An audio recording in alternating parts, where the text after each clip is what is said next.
Hallelujah hallelujah hallelujah hallelujah.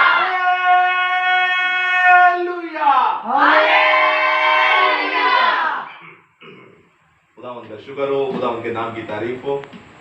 Haris भाई ने, आप लोगों ने बहुत जबरदस्त दुआ की, बहुत बाबरकत दुआ की मेरे लिए, जो कि अभी हाई ग्रेड फीवर है। और क्या मेरा बुखार उतर गया? यीशु के नाम में उतर गया। बाइबल मुकद्दस में लिखा है कि अगर जो तुम मसीह के नाम में ईमान से मांगते हो, वो समझो ईमान रखोगे वो तुम्हें मिल गया। तो मेरा ईमान है मैं हील हो चुका, मेरा ईमान है मैं शिफा पा चुका, और माँ जी का भी ईमान है कि वो भी शिफा पा चुके। अब तो थोड़ी बहुत बात रह गई है, वो खुदावंद डॉक्टरों के वसीला से सीधा कर देगा। डॉक्टर की जरूरत है, खुदा ने इनको अपनी हिकमत दी है। याद रखिएगा, ये जहर से ऐसी चीजें बनाते हैं कि आपके अंदर की बीमारी को खत्म करें। जहर पी लो तो बंदा मरेगा कि नहीं, लेकिन ये उसी जहर से, चाहे वो बिच्छू का जहर हो, चाहे वो सांप का जहर हो, चाहे वो कोबरे का जहर हो, चाहे वो जड़ी बूटी जहरीली हो, उसके अंदर खुदा ने हिकमत उनको दी, फॉर्मूले ऐड करके वो हमारे लिए मेडिसिन बनाते हैं। इसी तरह यशायाह नबी को देखते हैं, उन्होंने हिजकिय्याह बादशाह के कमर पर एक फोड़ा हो गया था, नासूर हो गया था और वो मरने को था, तो वो हील नहीं हुआ, बल्कि वहां पर भी जड़ी बूटी रखी गई, मेडिसिन रखी गई।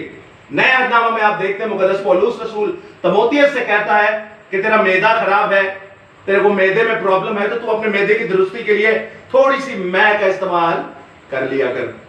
तो यहां पर भी मेडिसिन नए और पुराने अहदनामा में हमें नजर आती है। तो अजीजों, आज का जो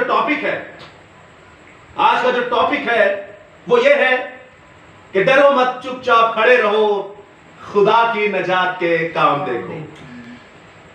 तो मैं आपके सामने आयत मुकद्दसा रखे को हूं, और सुनिएगा इस आयत मुकद्दसा को। उसके बाद हम कलाम खुदा शुरू करेंगे और आपसे कुछ सवाल और जवाब भी किए जाएंगे, ताकि खुदावंद आपको, मुझको आपके वसीला से बड़ी बरकत दे और हम सब मिलकर बरकत पाएं। हालेलुया। मुकद्दस मूसा की मुआरफत लिखी गई खरूज की किताब, बाइबल मुकद्दस की दूसरी किताब, मुकद्दस मूसा की मुआरफत लिखी गई, खुदा का पाक सुखन, उसका 12वां बाब और उसकी 33वें से ऑनवर्ड 36वीं आयत तक पढ़ेंगे। गौर से सुनिएगा दोस्तों कि इस इस्तबाक में क्या लिखा हुआ है। नहीं, सॉरी, माय मिस्टेक। 14वां बाब और उसकी 10वीं आयत से ऑनवर्ड हम पढ़ेंगे 14वीं आयत तक। तो गौर से सुनिएगा दोस्तों कि कलाम खुदा में क्या मरकूम है। जब फराउन नजदीक आ गया, तब बनी इसराइल ने आंख उठाकर देखा कि मिस्री उनके पीछा किए चले आते हैं, और वो निहायत खौफजदा हो गए। तब बनी इसराइल ने खुदावंद से फरियाद की और मूसा से कहने लगे, क्या मिस्र में कब्रें ना थी जो तुमको वहां से मरने के लिए बियाबा में ले आया है? तूने हमसे ये क्या किया कि हमको मिस्र से निकाल लाया? क्या हम तुझसे मिस्र में ये बात ना कहते थे कि हमको रहने दे, कि हम मिस्रियों की खिदमत करें? क्योंकि हमारे लिए मिस्रियों की खिदमत करना बियाबा में मरने से बेहतर होता। तब मूसा ने लोगों से कहा, टू द पॉइंट पर सुनिएगा गौर से। तब मूसा ने लोगों से कहा, डरो मत, चुपचाप खड़े रहो, चुपचाप खड़े होकर खुदावन की निजात के काम को देखो जो वो आज तुम्हारे लिए करेगा। क्योंकि जिन मिस्रियों को तुम आज देखते हो, उनको फिर अब तक ना देखोगे। खुदावन तुम्हारी तरफ से जंग करेगा और तुम खामोश रहोगे। कलाम खुदा का पढ़ा सुना समझा और कबूल किया जाना हम सबों के लिए बाइस से बरकत का सबब हो। खुदा का शुक्र हो, आमीन। अजीजों, कलाम खुदा आपने सुना कि खुदा जो है वो आपकी तरफ से जंग लड़ेगा। मैं आप लोगों से छोटे से सवाल पूछता हूं, इस दुनिया दे विच सब तो बड़ा जानदार केड़ा है? इस दुनिया में सबसे बड़ा जानदार कौन सा है? चौपाहों में, समुद्री जानवरों में, परिंदों में, इंसानों में? कोई देखा हो आपने, आपको यह पता हो? शेर नहीं, शेर से बड़ा ज़ेब्रा है, जिराफ है, हाथी है। जानदार जो मेन चीज इंसान की है। नहीं, चले इंसान को छोड़ दें। जानवरों में इस कायनात का सबसे बड़ा जानवर कौन सा है? जानदार जानवर, जानदार एक ही बात है। चलिए मैं आपको बता देता हूं, समंदर का जानवर है वो ब्लू व्हेल। क्या है? Blue whale. ब्लू व्हेल एक बहुत बड़ी देव हैकल, एक बहुत बड़ा उसका वजूद है, बहुत बड़ा उसका वजूद है और बहुत बड़ी इस कायनात की वो मछली है। आप जानते हैं जब वो मुंह खोलती है तो कई टन मछलियों को निगल जाती है, कई टन मछलियों को निगल जाती है। हम टॉपिक की तरफ आएंगे, मैं कहना क्या चाह रहा हूं आपसे। उसके बाद जब हम देखते हैं, हाँ आजमा की राह सब तो ज्यादा तेज है, जो जल्दी जल्दी पहुंचा दे चीजें। इंसान का जी मेरा बहुत ही स्लो है। नहीं, तेज जो जिसके अंदर बहुत ज्यादा तेजाबियत पाई जाए, एसिड पाया जाए कि जो फॉरेन चीज निकले। और वो सांप बड़ी खूबसूरत जवाब दिया कि हड्डियां, खोर, अखा, नड़ा तक निकल जाते लोग और सब अंदर गल के सड़ जाता है। मगरमच्छ है। लेकिन याद रखिए कि दोस्तों इस कायनात में सबसे ज्यादा खतरनाक जो तेजाबियत से भरा हुआ मैदा है वो भी ब्लू व्हेल का ही है, क्योंकि उसका खाना जो है वो बहुत ज्यादा है। अब मैं आपसे एक सवाल पूछता हूं, और पेट ने बहुत ज्यादा तेजाबियत, बहुत ज्यादा जहर जड़ा खाने को भस्म कर देता है। यूना नबी का नाम किस किसने सुना है? कैथोलिक बाइबल में यूनस और प्रोटेस्टेंट बाइबल में यूना नबी। आइए बैठिए। यूना नबी का नाम किस किसने सुना हुआ है? आपने मशहूर वाकया सुना हो, कोई बता सकता है? यूना यूना मछली के पेट में मार गया क्या जिंदा सी? जिंदा सी। तो जब मछली ने उगला तब भी मर गया था या जिंदा था? आप सुनिए कि खुदा कहता है कि तुम चुपचाप खड़े रहो, खुदा की निजात के काम देखो। जो मुसीबत तुम पर आ रही है तुम उसका सामना नहीं कर सकते, तुम उससे नहीं लड़ सकते। पतरस की सास को जो तब बुखार था, तब में वो थरथरा रही थी, उसका इलाज किसी के पास नहीं था, वो खुदा यीशु मसीह के पास था। और यही पुराने अहदनामा में वो कहता है कि चुपचाप खड़े रहो। और अजीजों ये ईमान की बात है, वो हमारी तरफ से जंग लड़ेगा। आपके घर में कोई मुसीबत है, आपके घर में कोई परेशानी है, आपके घर में कोई तकलीफ है, आपके घर में कोई बीमारी है, आपके घर में कोई तंगी है, आपके घर में कोई कमजोरी है, आपका घर चाहे कर्जे में है, आपके बच्चे चाहे नाफरमान है, आपके ऊपर किसी भी किस्म की मुसीबत क्यों नहीं, सबसे बड़ी मुसीबत यह है कि हम डेली बाइबल नहीं पढ़ते और डेली दुआ नहीं करते। ये अगर मुसीबतें हैं आप पर तो ललकारिए मूसा की तरह कि जैसे तू मूसा की मदद करता था, इस्राएलियों की मदद करता था, आकर मेरी मदद कर। ललकारिए यूना नबी की तरह कि जिस मछली का हाजमा इतना तेज है कि अंदर जाती सब कुछ पचा के खत्म कर दे, उस बंदे को 3 दिन 3 रात उसने जिंदा रखा। आप समझ सकते हैं ये सच हो सकता है? गैर कौम में कहती है ये मजाक है, गैर कौम में कहती है ऐसी बनी बनाई स्टोरियां हैं, मन गढ़ंत कहानियां हैं। मछली के पेट में 3 दिन कैसे जिंदा कोई रह सकता है? आपको और मुझे क्या बीमारी है? बुखार की। अजीजों ये छोटी चीज है, बहुत छोटी चीज है। बाइबल मुकद्दस में लिखा है कि अगर तू मेरे हुक्मों पर अमल ना करेगा तो मैं तुझ पर मिस्री बीमारियां डाल दूंगा। और वो मिस्री बीमारियों में सबसे पहले बुखार, फिर तप, फिर खारिश, फिर खरंड, इस तरह की बहुत सारी बीमारियां तकरीबन सारी ही आयंदी है। और बाइबल में लिखा है जो नहीं भी लिखी वो भी तुझ पर नाजिल करूंगा क्योंकि तूने मेरे हुक्म को तर्क किया। मिसाल के तौर पे कोरोना, मिसाल के तौर पे डेंगू, ये बाइबल में नहीं ना लिखा, लेकिन बाइबल ने कह दिया कि जो नहीं लिखा वो भी तुझ पर नाजिल करूंगा क्योंकि तूने मेरी नाफरमानी की। मैंने नाफरमानी की, मैं बीमार हुआ, आपने नाफरमानी की, आप बीमार हुए, और जितने यहां पर अगर कोई बीमार हैं तो उन्होंने नाफरमानी की है। याद रखिएगा दोस्तों, आपको और मुझे जिंदा खुदा को ललकारना है। क्या आसमानी अब्बा मैं नाफरमानी करके गिर तो गया, लेकिन मुझे मूसा की तरह उठा खड़ा कर, मुझे इतनी हिम्मत और ताकत और ईमान दे कि जब मैं किसी मुसीबत का सामना ना कर पाऊं तो मैं तुझे ललकारूं।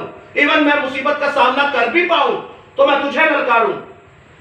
आप मुकद्दस जदाउन का नाम सुना है किसी ने कज़ात की किताब में?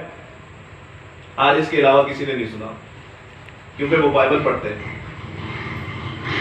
जब मदयानी और अमालेकी इस्राएलियों पर हमला करते थे तो खुदा के सूरमा जदाउन ने कहा, क्या खुदावन तूने मुझे चुना है ठीक है, मुझे एक निशान दिखा, मैं तुझे आजमाना चाहता हूं कि तूने मुझे चुना है। कैसे चुना है? क्योंकि मैं तो अपने कबीले में से सबसे छोटा हूं। चल, वो निशान ये होगा। कोई खुदा को आजमा सकता है? ये कैसे आजमा रहा है? खुदा को आजमाने वाला बंदा अच्छा है या बुरा है? बाइबल कहती है मेरा नबी है, खुदा कहते हैं मेरा नबी है। मोहब्बत की बात क्या है? मोहब्बत की बात। अब मूसा को देखिए, वो तो खुदा से लड़ता था कि खबरदार दे तू ना लोका नु मारा, नहीं तो मेरा ना किताबें आचो कट दे।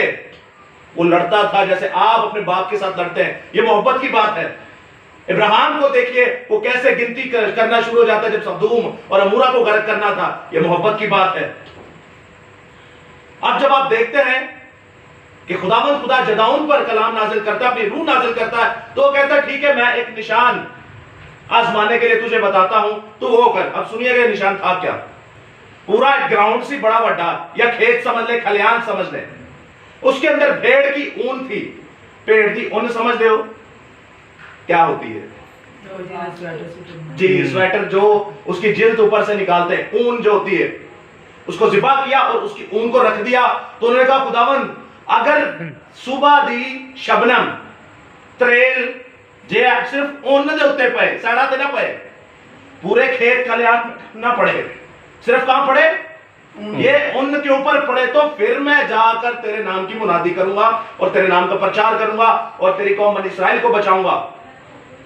आप सोच सकते हैं, सारी जमीन सूखी सी, तो ऊन नहीं खाली गिल्ली सी। कभी ऐसा हुआ है? छत दे उत्ते तुहां मंजियां रखियां, उत्ते मंजी सिर्फ गिल्ली होए तो बाकी छत सारा सूखा है। तुहाडा घर सिर्फ गिल्ला होए तो बाकी महला सारा सूखा है। ऐसा नहीं होता दोस्तों। पूरे का पूरा जहां पर शबनम होती है, वो इलाका, वो पूरा मुल्क शबनम में ट्रेल दे विच गिल्ला होया होता है। फिर उसने कहा ठीक है, मैं एक और आजमाइश करता हूं। अब ये मैंने ऊन जो रखी है, अब इस पर पानी नहीं गिरना चाहिए। शबनम जो है, त्रेल जड़ी है, एरे उत्ते नहीं डिगनी चाहिए। कौन साड़ा से डिगे?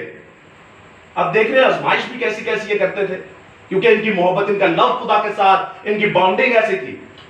और खुदा की कुदरत देखें कि वो ऊन जो है वो सूखी थी और मल्ला पूरा गिल्ला सी। ये वो मौजज़े हैं दोस्तों जो आपको और मुझे नहीं बताए जाते। ये जिंदा खुदा ऐसा खुदा है जो मौजज़ात का खुदा है। आपकी और मेरी तब की बीमारी बहुत छोटी है, आपकी और मेरी बुखार की बीमारी बहुत छोटी है। अगर आप खुदा के लोग हैं, अगर आप खुदा के साथ चलते हैं, तो खुदा आपकी हिफाजत करेगा। वो कहता है डरो मत, चुपचाप खड़े रहो, खुदा की निजात के काम देखो। जिंदा खुदा फरमाता है, ये मूसा के मुताबिक कहा गया। मूसा क्या कहता है फराउन से? ऐ फराउन मेरे लोगों को जाने दे। ये वही मूसा है जो कत्ल करके भाग गया। ये वही मूसा है जो कत्ल करके डर के भाग गया। ये वही मूसा है जो कलामे खुदा पेश करने से डर के भाग गया। लेकिन जब खुदा का रूह इसमें नाजिल हुआ, जब खुदा ने इसके साथ इनकाउंटर किया, खुदा ने इससे गपशप लगाई, खुदा ने इससे बात की, तो इसके अंदर ऐसी दलेरी आई। ये उसी फराउन के पास जाता है, उसी फराउन के पास जाकर कहता है, ऐ फराउन मेरे लोगों को जाने दे, ताकि ये जिंदा खुदा की इबादत कर सके, ताकि यहोवा यरी की इबादत कर सके, ताकि यहोवा निस्सी की इबादत कर सके, ताकि यहोवा शामा की इबादत कर सके, ताकि यहोवा शालोम की इबादत कर सके, ताकि यहोवा राफा की इबादत कर सके, ताकि रब्बुल फवाज, रब्बुल आलमीन, जिंदा खुदा, लश्करों के खुदा, एलोहीम, जिंदा खुदा, एल शदाई खुदा, एदोनाई खुदा, आफ़ताबे सदाकत खुदा, जिसकी किरणों में शिफा है, साहिब जंग खुदा, साहिब कुदरत खुदा, साहिब इख्तियार खुदा, ऐ फराउन मेरे लोगों को जाने दे, ताकि यहोवा खुदा की इबादत कर सके। Hallelujah, hallelujah. यीशु मसीह के लिए एक बार जोरदार ताली।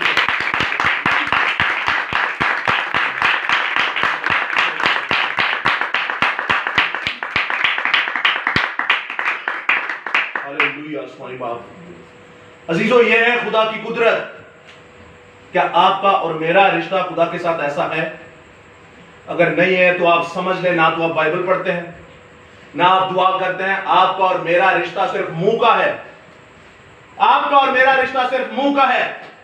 खुदा बड़ी बड़ी मुसीबतों में इंसानों को बचाता है। खुदा अपने लोगों को मुसीबत में आने नहीं देता। अगर आप बाइबल नहीं पढ़ते, अगर आप दुआ नहीं करते, तो याद रखिएगा, बीमारी, लानत, कमजोरी आपकी जान नहीं छोड़ेगी कभी। आप और मैं कोई अयूब साबिर नहीं है जिन्ना का ईमान कामिल होए, जेड़े बड़े रास्तबाज होन तो खुदा आजमान ली और बीमारी पाए। हम ऐसे नहीं है, हमें पता है हमारा ईमान कैसा है। तो इसका मतलब है हमारे गुनाहों की वजह से हम पर बीमारी आती है, हमारी कमजोरी की वजह से हम पर बीमारी आती है। हमारा जिंदा खुदा इतने इतने बड़े मौजज़ात करता है। वो कहता है अगर परेशान हो तो घबराओ मत, रातों को मेरे पास आओ, काल कोठरी में आओ। जैसे मुकद्दस यूसुफ पैदाइश की किताब में मेरे पास काल कोठरी में आता था तो मिस्री बादशाह, लेकिन खुदा को नहीं भूला। गैर कौम का बादशाह लेकिन खुदा को नहीं भूला।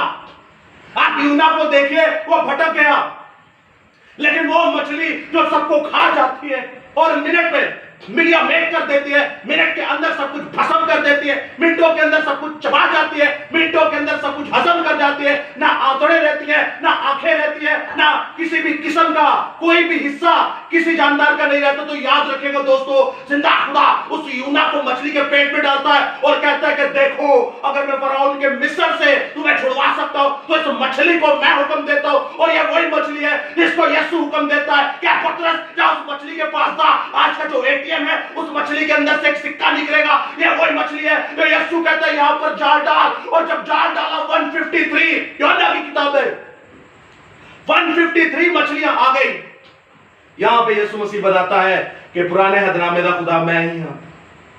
उस वक्त भी मैंने मछली को मुकर्रर किया और इस वक्त टैक्स देने के लिए कैसर को, जजिया देने के लिए कैसर को भी मैंने मछली को मुकर्रर किया। और पतरस से मैंने कहा पतरस मैं पानी हिला रहा। और याद रखिएगा बाइबल में लिखा है सूरज की रोशनी उस पानी पर पड़ती थी। अगर आप बछेरे हैं ना, कभी किमाड़ी गए हो तो उनसे पूछेगा सूरज की रोशनी जहां पड़ती है वहां मछलियां होती है? नहीं होती, क्योंकि शिकारी ऊपर से देख लेते हैं मछलियां हैं, मैं इनको पकड़ लूं। वो अंधेरे में होती है, लेकिन मसीह वहां पर हाथ हिलाकर कहता है ये लो, ये रोशनी है, अब यहां पर जाल डाल दे। और जब जाल डाल देता है तो वो मछलियों को पकड़ लेता है और कहता है खुदावन मुझसे दूर हो जा, क्योंकि मैं बड़ा गुनहगार इंसान हूं। क्योंकि यहोवा खुदा के बारे में लिखा है कि खुदा की जात, खुदा की आंख गुनाह को नहीं देख सकती। वो यीशु को कहता है मेरे बाप तूने मुझे क्यों छोड़ दिया? और बाप गुनाह को नहीं देख सकता क्योंकि सारा गुनाह यीशु के ऊपर आ चुका था। वो गुनाहगार नहीं था, लेकिन हम पूरी कायनात के गुनाह उस पर आ चुके। याद रखिएगा दोस्तों, पतरस भी यही कहता है बाप ऐ खुदावन मेरी सामने से दूर हो जा, क्योंकि मैं बड़ा गुनहगार इंसान हूं। लेकिन यीशु कहता है ऐ पतरस तू अभी जाल डालता है, तू अभी माहीगीर है, तू मछलियों को पकड़ता है, लेकिन मैं तुझे आदमगीर बनाऊंगा। तू कलाम का जाल डालेगा, कलाम का जाल डालेगा, कलाम का जाल डालेगा और इंसानों को पकड़ के मेरे कदमों में लाएगा। हालेलुया, कलाम की एक बात जोर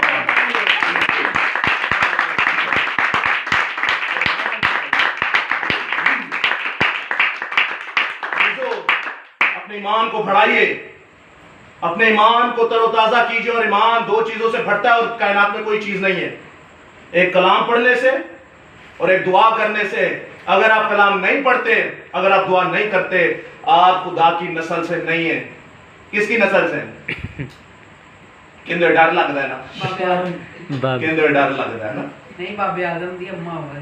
नहीं, अगर आप बाबा आदम खुदा के साथ चलता था, अम्मा हवा खुदा के साथ चलती थी, और जब वो गुनाह में गिर गए तो आज फिर ही ओदी नस्ल अही भी गुनाह से गिरे हो।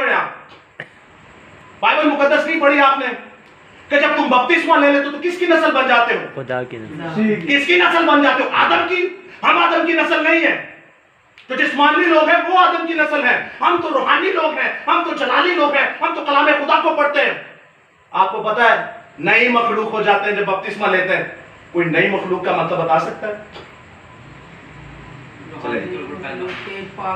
रूहानी तौर पर पैदा होना। जिस्मानी तौर पर बंदा कैसे पैदा होता है? माँ से। और रूहानी तौर पे खुदा से पैदा होता है। रूहानी तौर पे खुदा से। याद रखिएगा दोस्तों, एक पैदाइश ऐसी होती है माँ और बाप के मिलाप से बच्चा पैदा होता है। आप कोई भी बता सकता है आपके वालिद का नाम क्या है? सलीम साहब। आपकी अम्मी का नाम क्या है? याद रखिएगा दोस्तों, आपके वालिद और वालिदैन से आप पैदा हुए हैं। मिन्नू विच गुनाह दे जमया मेरी, आप गुनाह से पैदा हुए हैं। आप आदम की नस्ल हैं। बपतिस्मा लिया आप लोगों ने? नहीं लिया हुआ। आप आदम की नस्ल हैं, आप गुनाह से पैदा हुए हैं।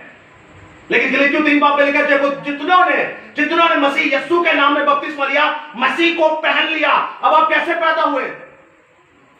अब आप माँ और बाप के मिलाप से पैदा हुए, लेकिन याद रखिएगा आपके अंदर जो खून है वो भी आदम का, आपके अंदर जो खसलत है वो भी आदम की, आपके अंदर जो आदतें हैं वो भी आदम की, आपके अंदर जो गुनाह है वो भी आदम का। लेकिन यीशु कहते हैं मेरे नाम में बपतिस्मा ले, खुदा बाप खुदा बेटे और रूह के नाम में बपतिस्मा ले, यीशु के नाम में बपतिस्मा ले। देख जितनों ने मसीह के नाम में बपतिस्मा लिया, मसीह को पहन लिया, आपके अंदर का गंदा खून यीशु बाहर निकालता है और जिंदगी का खून आप पे डालता है। आपके अंदर की गंदी हरकतें यीशु बाहर निकालता है और अपनी हरकतें जो अच्छी है वो डालता है। आपके गंदा जो अंदर बीज है उसको निकालता है और खुदा का बीज पाक कलाम डालता है। आप खुदा की नस्ल है, कैसे?